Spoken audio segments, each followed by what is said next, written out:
Dilaan mo ang sapatos ko. Ang utos na yon ay parang latigong humampas sa hangin. Pumasag sa katahimikan ng malawak at marangyang sala. Nanlaki ang mga mata ni Elena na patitig siya sa babaeng nakatayo sa harapan niya.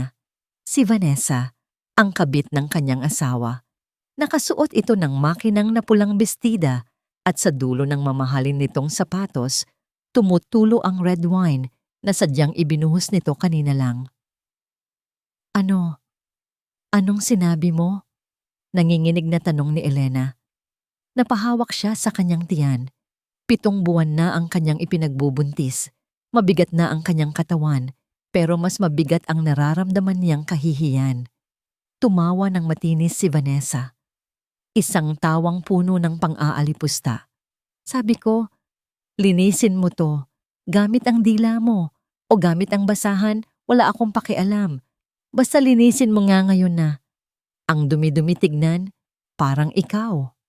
Tumingin si Elena sa direksyon ng sofa. Doon nakaupo si Damian, ang kanyang asawa, ang ama ng batang nasa sinapupunan niya. Nakaupo lang ito ng komportable. Hawak ang isang baso ng whiskey sa isang kamay at ang kanyang cellphone sa kabila. Nakatutok ang kamera ng cellphone kay Elena. Kinukunan siya nito ng video. Damian. Halos pabulong na tawag ni Elena. Damian, tama na to. Uuwi na lang ako sa kwarto.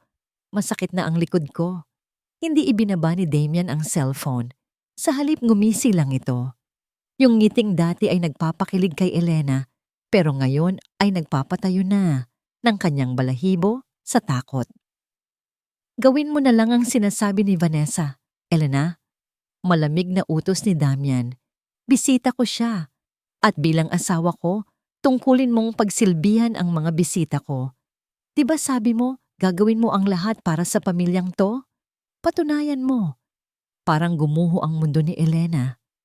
Ang lalaking minahal niya, ang lalaking pinag-alayan niya ng lahat, at dahilan kung bakit tinalikuran niya ang kanyang tunay na pagkatao, ay tinatrato siya na parang hayop. Damian, buntis ako. Anak mo ito? Pagsusumamo ni Elena, tumulo na ang luha niya, humalo sa pawis sa kanyang noo. Buntis ka lang, hindi ka baldado. Sagot ni Vanessa sabay duro sa kanya. Sige na, bilisan mo bago pa matuyo at manikit sa tiles ang wine. Napapikit si Elena. Huminga siya ng malalim. Para sa bata, para sa pamilya. Kakayanin ko to, bulong niya sa sarili. Isang kasinungalingan na pilit niyang pinaniniwalaan. Dahan-dahan, hirap na hirap, ibinaba ni Elena ang kanyang sarili. Nanginig ang kanyang mga tuhod nang lumapat ang mga ito sa malamig na marmol na sahig. Ang bigat ng kanyang tiyan ay humihilas sa kanya pababa. Nagdudulot ng kirot sa kanyang balakang. Kumuha siya ng tissue sa mesa. Nanginginig ang kanyang mga kamay habang inaabot ang sapatos ni Vanessa. Yumuko siya. Pakiramdam niya ay niyuyurakan ng kanyang buong pagkatao. Si Elena, na pinalaki sa ginto at pilak ng kanyang ina, ngayon ay nakaluhod sa paanan ng isang kerida. Sinimulan niyang punasan ang sapatos. Ayan, good dog. Pang-aasar ni Vanessa habang hinahaplos ang buhok ni Damian na lumapit na sa kanya. Biglang tinabig ni Vanessa ang kamay ni Elena gamit ang kanyang paa. Aray, napasigaw si Elena. Nawalan siya ng balanse. Dahil sa bigat ng tiyan, hindi niya nakontrol ang pagbagsak. Tumama ang kanyang tagiliran sa matigas na kanto ng coffee table bago siya tuluyang bumagsak sa sahig. Ah! Sigaw ni Elena habang sapo ang kanyang tiyan. Isang matinding kirot ang gumuhit mula sa kanyang puson. Parang may pumutok sa loob. Sa halip na tulungan siya, nandidiring umatras si Vanessa. Oh my God! Damian! Look! Ang clumsy niya! Muntik na niyang madumihan ulit ang sapatos ko. Nanatiling nakahiga si Elena, namimilipit sa sakit. Damian! Tulungan mo ako! Ang bata! Lumapit si Damian. Tumayo ito sa ulunan ni Elena. Tinitigan siya nito na parang isang basag na gamit na wala ng pakinabang. Ang ingay mo, Elena. Nakakahiya sa mga kapitbahay. Sabi ni Damian nang walang anumang awa. Security! Mabilis na pumasok ang dalawang malalaking bodyguard. Sir, ilabas niyo ang babaeng to. Utos ni Damian habang tinutungga ang natitirang whiskey. Istorbo siya sa date namin ni Vanessa. Itapon niyo sa labas ng gate. Damian, huwag. Dumudugo. Dumudugo ako. Sigaw ni Elena. Naramdaman niya ang mainit na likido na dumadaloy sa kanyang mga hita. Pula. Mas matingkad kaysa sa wine kanina. Dugo. Dugo ng anak niya. Pero hindi na lumingon si Damian. Hinalikan na nito si Vanessa sa labi habang hinihila ng mga guard si Elena patayo. Bitawan niyo ako. Masakit. Walang nagawa ang lakas ni Elena. Kinaladkad siya ng mga ito palabas ng mansion na ipinundar gamit ang pera ng kanyang ina. Ang katotohanang hindi alam ni Damian. Bumukas ang malaking pinto. Isang malakas na kulog ang sumalubong sa kanila. Bumubuhos ang malakas na ulan. Pasensya na, ma'am. Trabaho lang. Bulong ng isang guard bago siya itinulak palabas ng gate. Bumagsak si Elena sa maputik na kalsada. Ang malamig na ulan ay humalo sa mainit niyang luha at dugo. Ang mansyon, na dati ay puno ng pangako ng pag-ibig, ay nagsara ng ilaw. Naiwan si Elena sa dilim, sa putik, habang unti-unting nanlalabo ang kanyang paningin dahil sa sakit at pagkawala ng dugo. Ang huling narinig niya ay ang halakhak ni na Damian at Vanessa mula sa loob bago siya nilamon ng katahimikan ng gabi. Ang patak ng ulan ay parang maliliit na karayom na tumutusok sa balat ni Elena. Napakalamig. Nanginginig ang kanyang buong katawan habang nakadapa siya sa maputik na kalsada. Sinubukan niyang bumangon pero muling bumigay ang kanyang mga siko. Wala na siyang lakas. Ang tanging nararamdaman niya ay ang mainit at humihilab na sakit sa kanyang puson. Damian! Paos na sigaw niya. Ang boses niya ay halos nilulunod ng dagundong ng kulog. Lumingon siya sa gate ng mansion. Nakasara ito ng mahigpit. Walang ilaw. Walang senyales na lalabas ang asawa niya para bawiin siya. Napahagulgol si Elena. Humalo ang uhog at luha sa putik sa kanyang mukha. Anak ko, kapit lang baby. Huwag mong iiwan si mama. Bulong niya habang yakap-yakap ang kanyang tiyan. Gumapang siya. Kahit masakit, kinaladkad niya ang sarili sa magaspang na aspalto. Bawat galaw ay parang paghihirap, pero kailangan niyang makahingi ng tulong. Hindi para sa sarili niya, kundi para sa bata. Biglang may matinding liwanag na tumama sa kanyang mukha. Napapikit si Elena at itinakip ang madungis na kamay sa kanyang mga mata. Isang sasakyan, hindi lang isa. Mula sa dilim, sunod-sunod na huminto sa tapat niya ang tatlong itim na luxury SUV. Ang mga ilaw nito ay humawi sa dilim ng gabi. Bumukas ang pinto ng sasakyan sa gitna. Isang bodyguard ang mabilis na lumabas na may hawak na malaking payong, pero hindi siya ang pakay ni Elena. Mula sa loob ng kotse, isang babae ang bumaba. Nakasuot ito ng elegateng itim na coat. Ang buhok nito ay maayos na nakapusod at ang tindig nito ay puno ng kapangyarihan. Pero nang makita ng babae ang kalagayan ni Elena sa putikan, nawala ang poise nito. Tumakbo ang babae palapit kay Elena. Hindi nito inalintana na nababasa ng ulan ang kanyang mamahaling damit o nalulubog sa putik ang kanyang designer heels. Elena, Diyos ko anak ko! Napamulat si Elena. Kilala niya ang boses na yon. Isang boses na matagal na niyang tinalikuran dahil sa kagustuhang mabuhay ng simple kasama si Damian. Mommy? Mahinang usal ni Elena. Lumuhod si Helena W. sa basang kalsada. Binuhat niya ang ulo ni Elena at inilagay sa kanyang kandungan. Nanginig ang mga kamay ni Helena nang makita ang dugo sa hita ng kanyang anak at ang mga pasa sa braso nito. Ang mukha ng bilyonaryang ina ay napalitan ng matinding puot at awa. Nandito na ako. Nandito na si Mommy. Humihikbi na, sabi ni Helena habang hinahaplos ang pisngi ni Elena na puno ng putik. Patawarin mo ako kung nahuli ako. Patawarin mo ako. Hinawakan ni Elena ang kamay ng kanyang ina. Malamig na ang kanyang pakiramdam. Unti-unti nang dumidilim ang kanyang paningin. Mommy, ang baby. Iligtas niyo ang baby.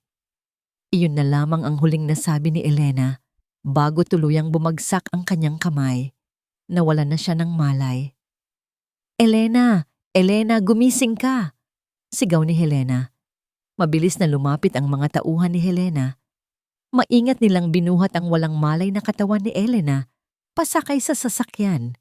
Naiwan si Helena na nakatayo sa gitna ng ulan. Ang kanyang mga kamay ay puno ng dugo ng sarili niyang anak. Tumingin siya sa malaking gate ng mansyon ni Damian Cross.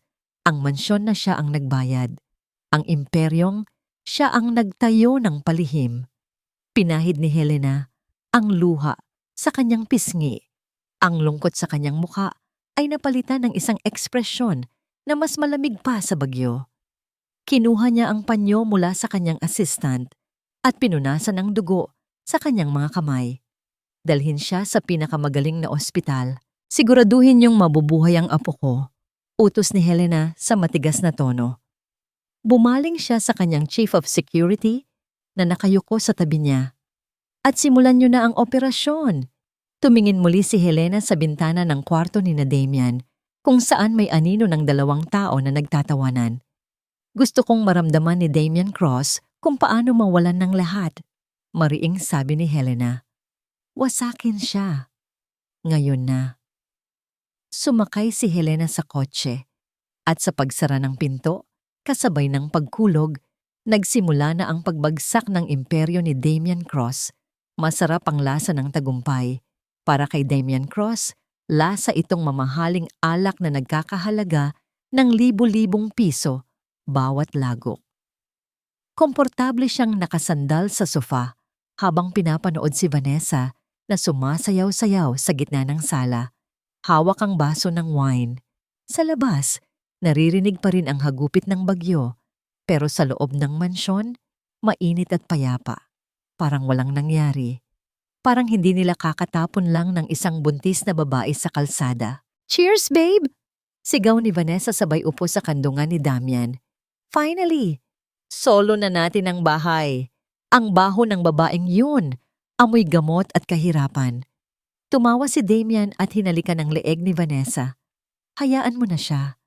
Ang mahalaga, wala na tayong sagabal. Bukas, pipirmahan ko na ang papers para sa bagong expansion ng kumpanya. Magiging bilyonaryo na tayo, Vanessa. I love you, Damian. Bulong ni Vanessa. Pero nakatingin ito sa diamond ring sa daliri ni Damian, hindi sa kanyang mga mata. Biglang tumunog ang cellphone ni Damian na nakapatong sa mesa. Kumunot ang noon niyamba niya, 10:00 na ng gabi.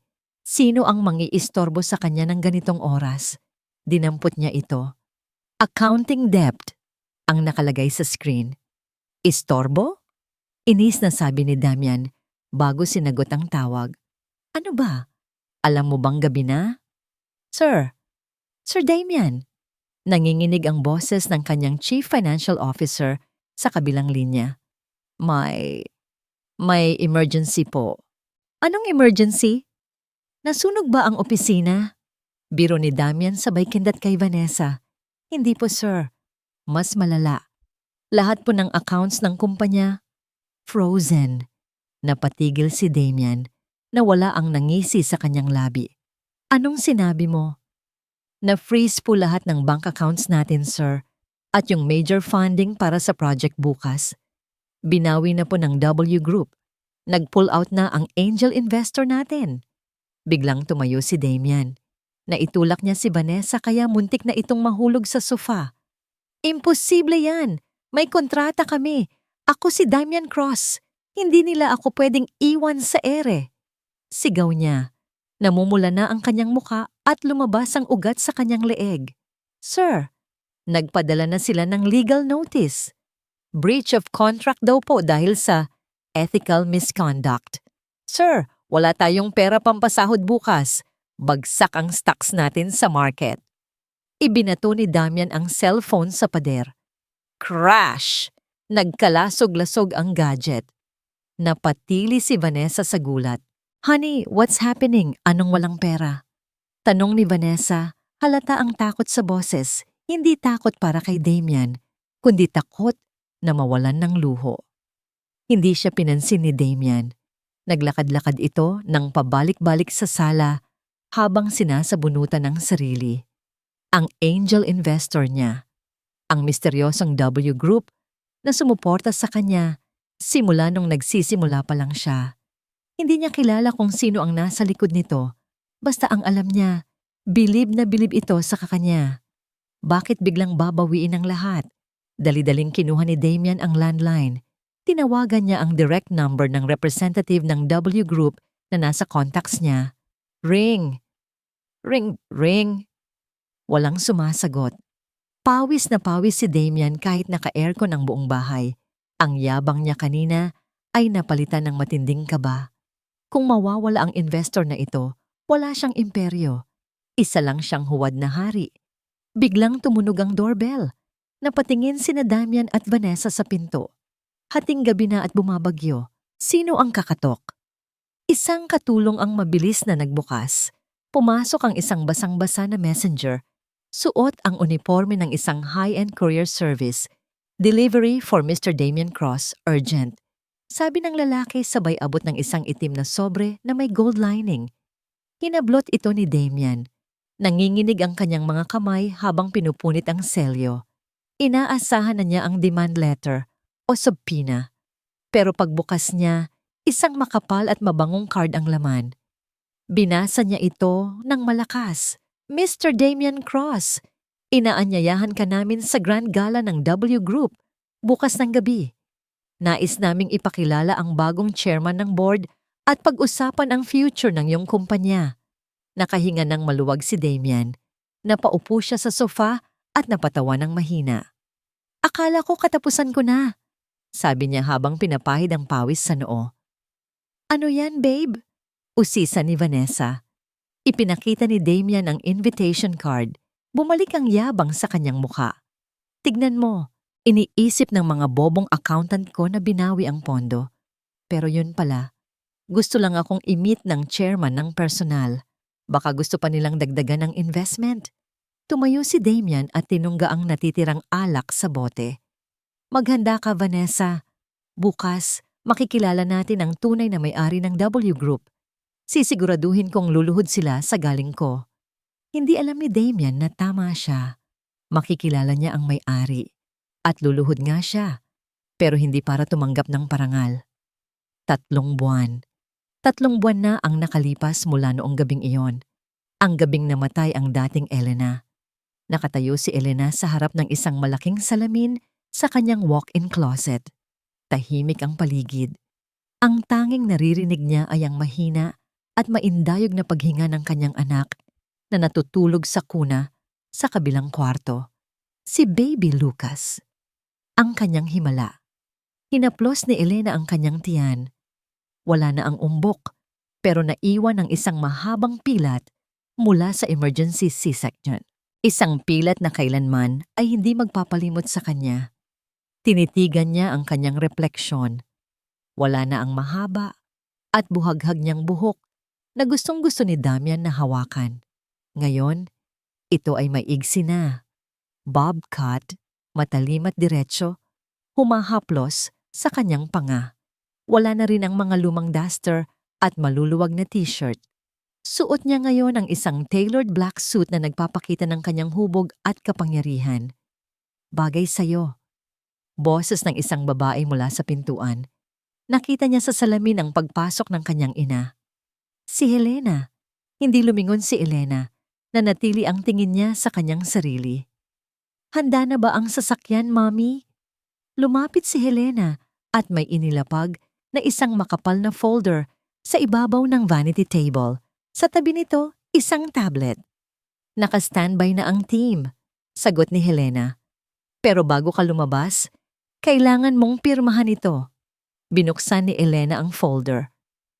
Mga dokumento transfer of authority, appointment of new chairman. Sa ilalim ng pangalang Damian Cross, nakasulat ang salitang terminated. Sa sandaling pirmahan mo iyan, seryosong sabi ni Helena. Ikaw na ang may hawak ng leeg niya. Ikaw na ang batas, Elena. Wala nang atrasan. Sigurado ka na ba? Hindi agad sumagot si Elena. Kinuha niya ang tablet sa mesa. Binuksan niya ang video file na 3 buwan na niyang pinapanood araw-araw. Ang CCTV footage ng sala ni Damian. Sa screen, nakita niya ulit ang sarili niya. Buntis, umiiyak, nakadapa sa sahig habang pinupunasan ang sapatos ni Vanessa. Rinig na rinig niya ang tawa ni Damian, yung tawang walang pakiramdam. Gawin mo na lang ang sinasabi ni Vanessa. Security, ilabas niyo ang babaeng to. Napahigpit ang hawak ni Elena sa tablet. Muntik na itong mabasag sa diin ng kanyang mga daliri. Naramdaman niya ang pag-init ng kanyang mga mata, pero walang luhang pumatak. Ubos na ang luha niya. Ang natitira na lang ay purong puot. Apoy na lang ang nasa dibdib niya ngayon. Pinatay niya ang tablet at ibinagsak ito sa mesa. Ang Elena na kilala niya patay na. Malamig na sabi ni Elena. Ang babaeng nagmahal sa kanya ng tapat, pinatay niya nung gabing itinapon niya kami ng anak ko sa ulan. Kinuha niya ang mamahaling fountain pen. Walang pagdadalawang isip, walang panginginig ng kamay. Mabilis niyang pinirmahan ang dokumento. Elena W. Hindi na Elena Cross. Isinara niya ang folder at humarap sa kanyang ina. Sa unang pagkakataon, matapos ang 3 buwan, ngumiti si Elena. Pero hindi itong ngiti ng saya. Ito ay ngiti ng isang maninila na nakakita ng kanyang biktima. Ibigay mo sa akin ang schedule ng gala. Utos ni Elena. Ang boses niya ay wala ng bahid ng pagiging martir. Tumango si Helena, bakas ang pagmamalaki sa muka. Masusunod, Madam Chairman. Naglakad si Elena palabas ng kwarto. Ang tunog ng kanyang heels sa sahig ay parang tunog ng martilyo ng hukom na nagbabadyang magpataw ng parusa. Huminto siya sandali sa tapat ng kwarto ni Baby Lucas. Matulog ka ng mahimbing anak, bulong niya sa hangin. Paggising mo, sisiguraduhin ni Mama na malinis na ang mundo mo. Dire-diretso siyang bumaba ng hagdan. Oras na para maningil. Oras na para magsimula ang pangangaso. Declined? Anong ibig sabihin mong declined? Pasigaw na ibinato ni Vanessa ang kanyang platinum credit card sa mukha ng sales lady. Nasa loob siya ng isang high-end boutique at ramdam niya ang init ng tingin ng ibang mga customer. Sorry po ma'am, insufficient funds po ang lumalabas sa terminal. Nakayukong sagot ng babae. Namula sa galit si Vanessa, kinuha niya ang kanyang cellphone at mabilis na tinawagan si Damian. Damian, anong kalokohan to? Nasa mall ako, hindi ko mabili ang bag na gusto ko. Bakit blocked ang card ko? Sa kabilang linya, rinig ang stress sa boses ni Damian. Vanessa, pwede ba? Wag ngayon. Sinabi ko naman sa'yo, may inaayos lang sa bangko. Bukas, pagkatapos ng gala, babahan ng pera. Magtiis ka muna. Tut, tut, tut. Binabaan siya ng telepono. Magtiis? Bulong ni Vanessa sa sarili habang nanggigigil na ibinabalik ang card sa wallet. Hindi ako naging kabit para magtiis. Padabog siyang lumabas ng store. Kung akala ni Damian ay mapipigilan siya nito, nagkakamali ito. Si Vanessa ay laging may reserba. Makalipas ang 1 oras, nasa isang tago at dimly lit na private bar si Vanessa. Sa harap niya, nakaupo ang isang lalaking mukhang mas mayaman at mas bata kay Damian. Si Franco. Nakilala niya ito sa isang online dating app noong nakaraang linggo, nung nagsimula siyang makutuban na palubog na ang barko ni Damian. You look stressed, beautiful. Malamig na sabi ni Franco sabay abot ng isang baso ng cocktail. Ngumiti ng mapangakit si Vanessa. Inayos niya ang kanyang buhok para mapansin ni Franco ang kanyang leeg. Si Damian kasi. Reklamo niya sabay inom. Napakakuripot lately. Feeling ko, bangkarote na ang kumpanya niya. Kung hindi dahil sa akin, matagal na siyang bumagsak. Tumango-tango si Franco, tila interesadong-interesado. Talaga? Akala ko genius siya sa business? Tumawa ng mapakla si Vanessa. Genius? Please, lahat ng pirma sa mga dokumento peke. Yung tax na binabayaran niya. Kalahati lang ng totoo. Ako ang nagturo sa kanya kung paano itago ang pera sa offshore accounts. Hindi napansin ni Vanessa ang pagkinang ng mata ni Franco. Hindi rin niya napansin ang cellphone nito na nakataob sa mesa, nakasalukuyang nagre-record ng bawat salitang lumalabas sa bibig niya. So, sinasabi mo, kasabwat ka sa lahat? Tanong ni Franco. Hinihimok siyang magsalita pa. Of course. Pagmamayabang ni Vanessa. Ako ang tunay na reyna sa likod ng hari. Kaya kung babagsak siya, sisiguraduhin kong may sasalalo sa akin. Hinawakan niya ang kamay ni Franco. Tulad mo. Ngumiti si Franco. Huwag kang mag-alala. May malaking sorpresa ang naghihintay sa'yo. Pagka-uwi ni Vanessa sa mansion, nawala ang galit niya nang makita ang isang malaking kahon sa ibabaw ng kanyang kama. Walang pangalan ng sender. Isang card lang ang nakalagay. Para sa reyna ng gabi, suotin mo ito sa gala para makita ng lahat kung sino ka talaga. Agad na inisip ni Vanessa na galing ito kay Franco. Binuksan niya ang kahon. Napasinghap siya. Isang napakagandang gown. Itim at puti. Ang disenyo nito ay puro vertical lines. Mga linyang pahaba na gawa sa mamahaling silk at velvet. Mukha itong napaka-elegante at modern. Hinubad niya ang kanyang damit at isinuot ang gown. Humarap siya sa salamin. Ang mga itim na linya ay bumagay sa kanyang katawan. Pakiramdam niya ay isa siyang modelo sa magazine. Hindi pumasok sa isip niya ang ibang kahulugan ng disenyo. Hindi niya naisip na ang mga patayong linya na yon, sa ilalim ng matinding ilaw ng spotlight at sa mata ng batas, ay magmumukhang rehas ng kulungan. Umikot siya sa harap ng salamin, hangang-hanga sa sarili. Perfect! Bulong niya habang hinihimas ang tela. Humanda ka, Damian.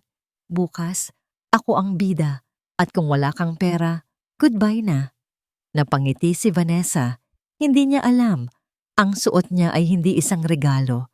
Ito ay isang uniforme at handang-handa na siya para sa kanyang huling pagtampa sa entablado. Dumagundong ang palakpakan sa buong grand ballroom ng Shangri-La. Daan-daang mga kilalang negosyante, politiko at socialite ang naroon. Ang buong lugar ay kumikinang sa ginto at kristal. Sa gitna ng entablado, nakatayo si Damian Cross. Hawak niya ang mikropono at ang kanyang nangiti ay abot hanggang tainga. Suot niya ang kanyang pinakamahal na tuxedo. Sa tabi niya, nakatayo si Vanessa. Suot nito ang striped gown na natanggap niya. Kaway siya ng kaway sa mga tao. Damang-dama ang pagiging first lady ng gabing iyon. Maraming salamat, panimula ni Damian. Alam niyo, ang tagumpay ay hindi madali. It takes hard work. It takes integrity. At higit sa lahat, it takes family values. Nagtinginan ng ilang bisita at nagbulungan. Alam ng marami ang chismis tungkol sa pagpapalayas niya sa kanyang buntis na asawa. Pero dahil sa impluwensya ni Damian, walang nangahas magtanong. Kaya ngayong gabi, patuloy ni Damian, labis akong nagpapasalamat sa W Group. Ang aking angel investor. Sila ang naniwala sa akin nung walang-wala pa ako. At ngayon, ipinagmamalaki kong ipakilala sa inyo ang bagong chairman ng W Group. Tumigil ang musika. Namatay ang lahat ng ilaw maliban sa spotlight na nakatutok sa malaking pinto sa dulo ng ballroom. Katahimikan. Lahat ay nag-aabang. Dahan-dahang bumukas ang pinto. Unang pumasok ang isang matikas na babae. Si Helena W. Kilala siya ng lahat bilang isa sa pinakamayamang babae sa Asia. Napasinghap ang crowd. Hindi nila inasahan na si Helena pala ang backer ni Damian. Pero hindi si Helena ang sentro ng atensyon. Tumigil si Helena at tumabi. Mula sa likuran niya, lumabas ang isang figura na nagpatigil sa pagtibok ng puso ni Damian. Isang babaeng nakapulang suit, ang kulay ng dugo at kapangyarihan. Ang buhok nito ay maiksi at matalim. Ang kanyang muka ay walang emosyon, kasing lamig ng yelo. Naglakad ito papasok. Ang tunog ng kanyang takong ay umaalingaw-ngaw sa katahimikan. Klak! Klak! Klak! Nabitawan ni Damian ang kanyang baso ng champagne sa gilid ng podium. Basag. Elena? Nautal na bulong ni Damian. Hindi siya makapaniwala. Ang babaeng itinapon niya sa putik, ang babaeng akala niya ay patay na o naghihirap sa kung saan, ay naglalakad ngayon palapit sa kanya na parang isang diyosa ng digmaan. Naguluhan ang mga tao. Sino yan? Di ba yan yung asawa ni Damian? Akala ko ba hiwalay na sila? Umakyat si Elena sa entablado. Hindi niya tinapunan ng tingin si Vanessa, na ngayon ay namumutla na sa takot habang nakatitig sa pulang suit ni Elena na tila tumutupok sa kanyang striped gown. Tumayo si Elena sa harap ng mikropono. Tinitigan niya ang mga tao. Pagkatapos, dahan-dahan niyang inilipat ang tingin kay Damian. Ngumiti si Elena, isang ngiti na hindi umabot sa kanyang mga mata. Good evening, ladies and gentlemen, bati ni Elena. Ang boses niya ay malinaw, puno ng awtoridad. Humarap siya kay Damian. At good evening sa'yo, Mr. Cross, o dapat ko bang sabihing dating empleyado ko? Nanlaki ang mga mata ni Damian. Anong sinasabi mo? Lumapit si Elena sa kanya. Inilapit niya ang mukha sa tenga ng asawa. Nagustuhan mo ba ang regalo ko? Bulong ni Elena. Sapat lang para marinig ni Damian at Vanessa. Ang suit na suot mo. Binili ko yan gamit ang pera ko. Ang kumpanya mo, pera ko. Ang buhay mo, hawak ko. Umatras si Damian nanginginig. Hindi totoo yan. Mahirap ka lang. Wala kang pera. Tumalikod si Elena at humarap muli sa audience. Itinaas niya ang kanyang kamay at pinitik ang kanyang mga daliri. Let the show begin, utos niya. Biglang namatay ang spotlight kay Damian at Vanessa. Ang malaking LED screen sa likod ng entablado ay umilaw. Nagulat ang lahat nang bumungad sa screen ang isang petsa. 3 months ago, at nagsimulang mag-play ang video. Hindi ito presentation ng sales or graphs. Ito ay ang footage ng isang buntis na babae na kaluhod, pinupunasan ng sapatos ng isang kabit, habang ang asawa ay tumatawa at kumukuha ng video. Nagsimulang magbulungan ang mga tao. Mula sa bulong naging ingay, mula sa ingay naging galit. Napatingin si Damian sa screen, nakita niya ang sarili niya, ang demonyong anyo niya. Lumingon siya kay Elena. Nakatayo lang si Elena sa gilid, pinapanood ang pagguho ng mundo ni Damian, habang ang pulang ilaw ng stage ay nagpapakinang sa kanya na parang apoy na tumutupok sa lahat ng kasinungalingan. Hindi makahinga si Elena, hindi dahil sa kaba, kundi dahil sa labis na kasiyahang nararamdaman niya habang pinapanood ang reaksyon ng mga tao. Ang video sa malaking screen ay natapos sa eksena, kung saan itinutulak siya ng mga gwardya palabas ng gate habang umuulan. Katahimikan. Ilang segundo nang nakabibinging katahimikan ang bumalot sa buong ballroom. Parang tumigil ang pag-ikot ng mundo. Pagkatapos, sumabog ang galit. Walang hiya! Sigaw ng isang matandang donya sa front row. Hayop! Buntis ang asawa mo! Sigaw ng isa pang negosyante. Nagsimulang maghagis ng mga table napkin at bulaklak ang ilang bisita papunta sa stage. Ang mga flash ng kamera ng media na kanina ay para sa paghanga, ngayon ay parang mga kidlat na humuhusga. Tumingin si Elena kay Damian. Namumutla ito. Parang tinakasan ng dugo ang buong katawan. Nanginginig ang mga kamay nito habang sinusubukang takpan ang mukha mula sa mga kamera. Ay, hindi! Hindi totoo yan! Sigaw ni Damian sa mikropono. Pero pinatay na ito ng technical team ayon sa utos ni Helena. Fake video yan! Edited yan! Maniwala kayo sa akin! Pero walang nakikinig. Ang mga mata ng lahat ay puno ng pandidiri. Napabaling ang tingin ni Elena kay Vanessa. Kung takot ang nasa mukha ni Damian, purong puot naman ang nasa mukha ni Vanessa. Ang pangarap niyang maging reyna ng lipunan ay gumuho sa loob lang ng 5 minuto. Nagtagpo ang mata nila ni Elena. Isang matinis na tili ang pinakawalan ni Vanessa. Ikaw, sigaw nito. Sinira mo ang buhay ko. Dahil sa desperasyon, sumugod si Vanessa. Hinubad nito ang kanyang sapatos at akmang hahampasin si Elena. Tumakbo ito papunta sa kanya na parang baliw. Hindi gumalaw si Elena. Hindi siya kumurap. Nanatili siyang nakatayo ng tuwid, kalmado, tila isang rebulto ng katarungan. Bago pa man makalapit si Vanessa, 2 malalaking bodyguard ni Helena ang humarang. Hinawakan nila sa magkabilang braso si Vanessa. Nagpupumiglas ito, sumisipa, at nagmumura. Ang striped gown na suot nito ay nagmukha na talagang uniforme ng preso habang siya ay pinipigilan. Lumapit si Elena kay Vanessa. Tinitigan niya ito mula ulo hanggang paa. Hindi ako ang sumira sa buhay mo, Vanessa. Malumanay, pero matigas na sabi ni Elena.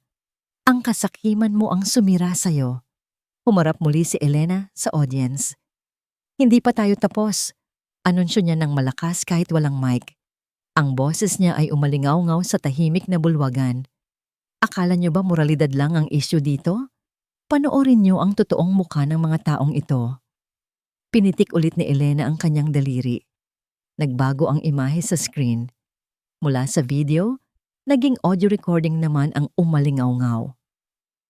Lahat ng pirma sa mga dokumento peke, yung tax na binabayaran niya, kalahati lang ng totoo. Ako ang nagturo sa kanya kung paano itago ang pera. Sa offshore accounts, boses iyon ni Vanessa.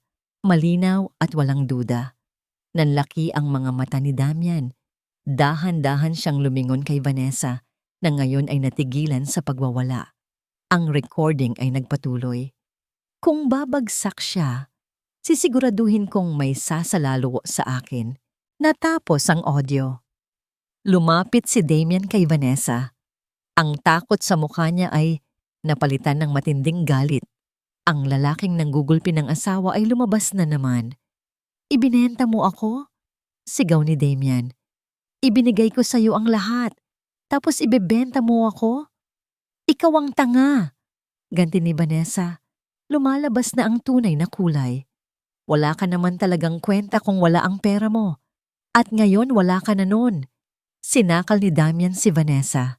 Nagkagulo sa stage, nagtulakan at nagsakitan ang 2 taong dating nagtatawanan habang pinapahirapan si Elena. Ngayon, sila naman ang nagpapatayan. Pinanood lang sila ni Elena. Wala siyang naramdamang awa.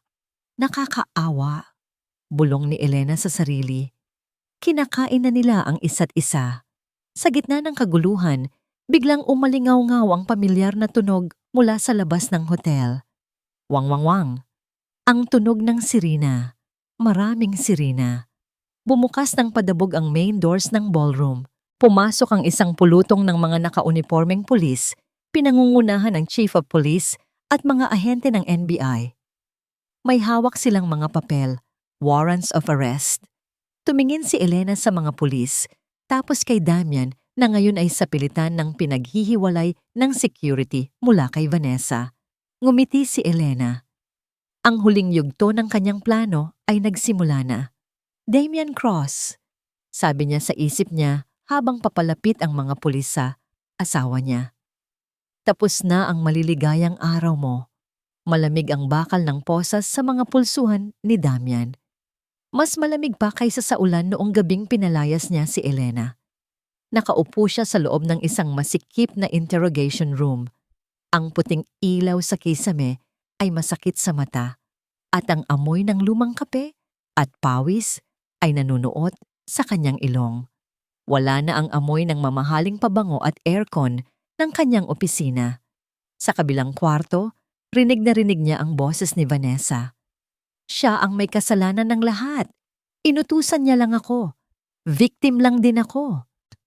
Napapikit si Damian. Ang babaeng pinili niya kapalit ng kanyang pamilya ay siya ngayong nagbabaon sa kanya sa hukay. Bumukas ang pinto.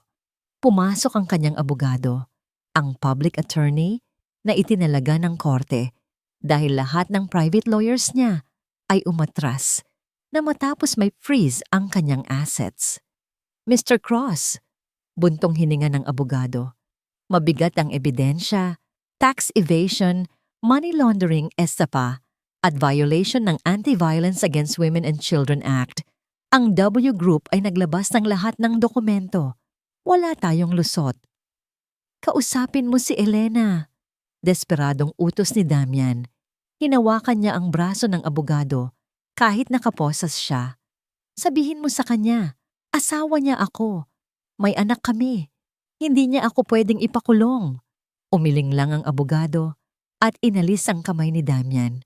Sir, ang nanay ng asawa niyo ay si Helena W., ang babaeng may-ari ng kalahati ng business district. Sa tingin niyo ba makakalapit ako sa kanila? Napaupo si Damian Helena W. Ang pangalang yon ay parang bombang sumabog sa utak niya. Ang poor orphan na pinakasalan niya ay prinsesa pala ng imperyong kinokopyahan niya. Ang paglilitis ay naging mabilis para itong isang masamang panaginip na hindi matapos-tapos. Sa loob ng korte, nakita niya si Elena. Nakaupo ito sa unahan, katabi si Helena. Hindi ito tumitingin sa kanya. Ni sulyap, wala. Nang ibaba ng huwes ang hatol na reclusion perpetua o habambuhay na pagkakakulong, parang gumuho ang langit kay Damian. Lumipas ang ilang buwan. Ang kanyang mundo ay lumiit sa sukat ng 4 na sulok ng selda. Ang CEO na dating naguutos, ngayon ay naglilinis ng inidoro kasama ng ibang preso. Isang hapon, tinawag siya ng warden. Cross, may dalaw ka. Nabuhayan ng loob si Damian. Baka si Vanessa? Baka na-realize ni Elena na kailangan ng anak nila ng ama? Mabilis siyang naglakad papunta sa visiting area. Sa kabilang panig ng salamin at rehas, nakaupo ang isang babae, si Elena. Nakaputing dress ito. Mukhang anghel, mukhang payapa. Malayong malayo sa itsura niya noong huli silang nag-usap ng masinsinan sa bahay. Umupo si Damian. Kinuha niya ang telepono. Nanginginig ang kamay niya. Idinikit niya ito sa kanyang tenga. Elena! Garalgal ang boses ni Damian. Alam kong pupunta ka. Patawarin mo na ako please. Gagawin ko ang lahat. Magbabago ako. Tinitigan lang siya ni Elena. Walang awa, walang pagmamahal. Parang tumitingin lang siya sa isang pader. Hindi ako pumunta dito para makipagbalikan, Damian. Malamig na sagot ni Elena sa kabilang linya. May inilabas siyang isang brown envelope mula sa kanyang bag. Ipinakita niya ito sa salamin.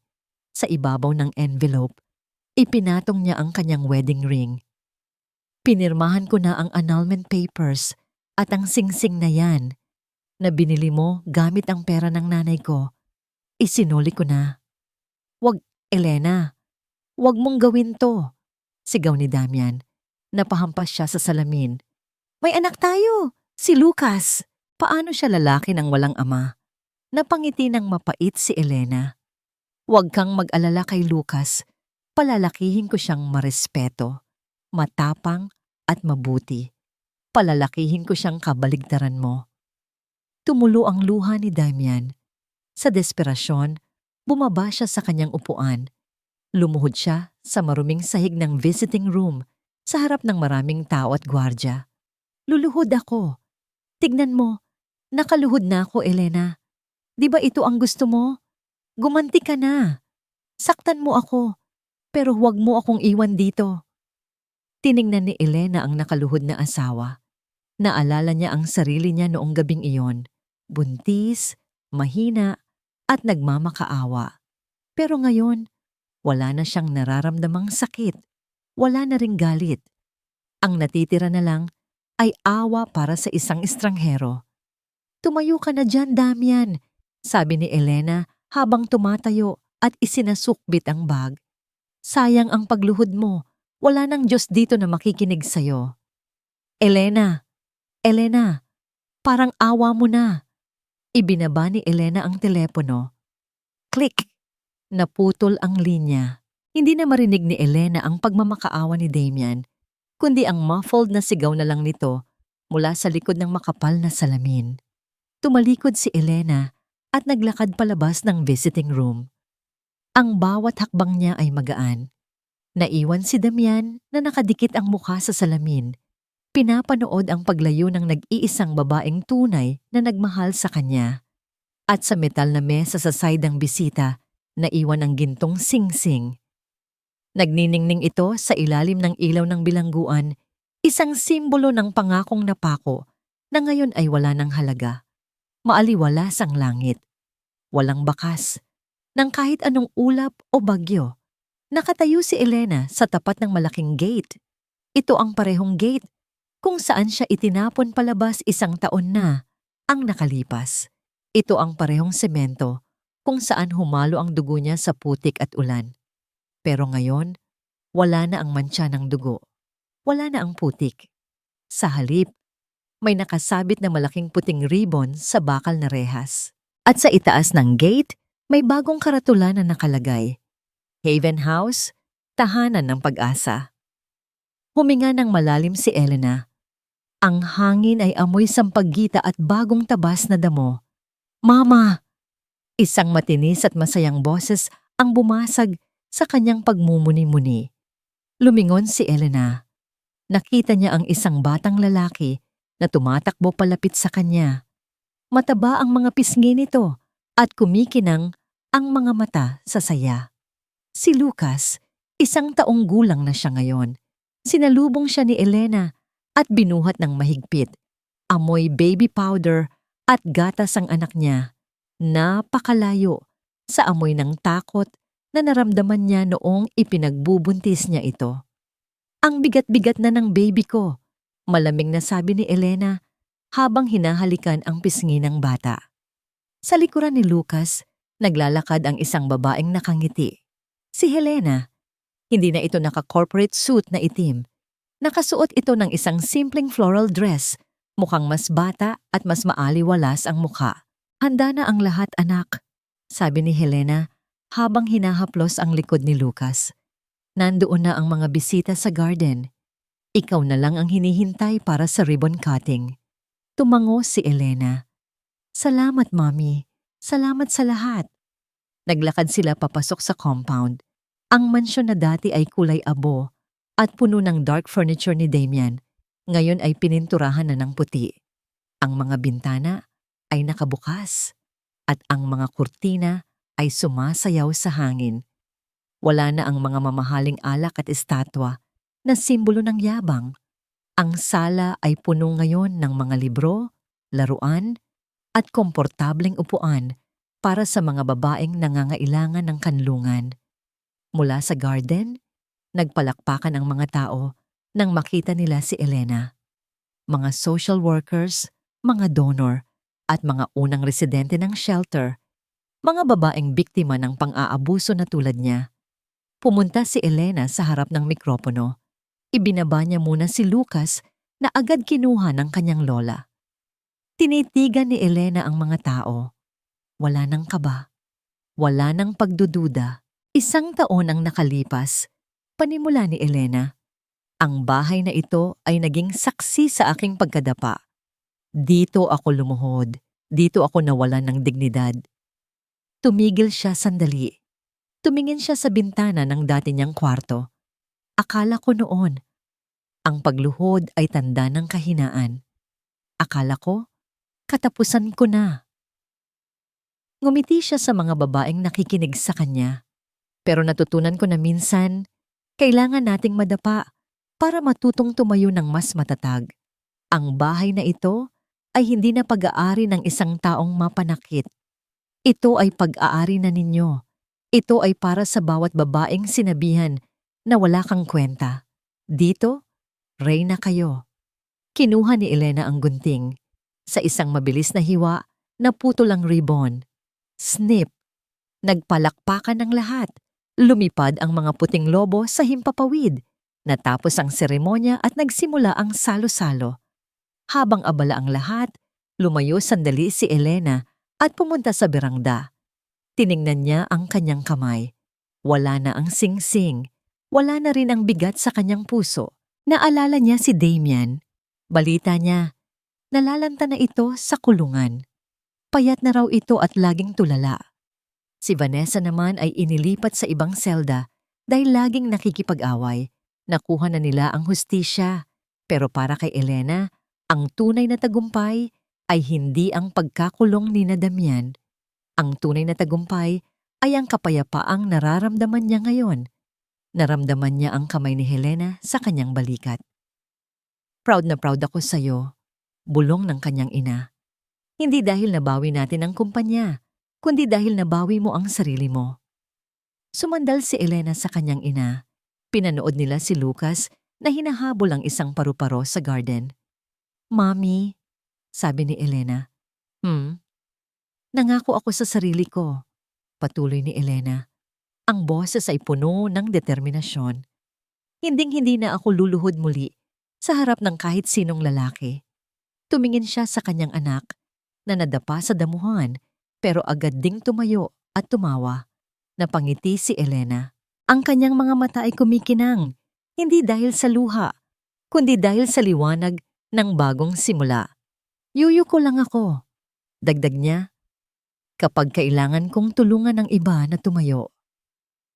Humarap si Elena sa kamera, parang kinakausap ang bawat babaeng nakikinig sa kwento niya. Ako si Elena W. At ito ang aking kwento ng pagbangon. Nag-fade out ang paligid sa liwanag ng araw at sa wakas, tahimik at payapa na ang kanyang mundo.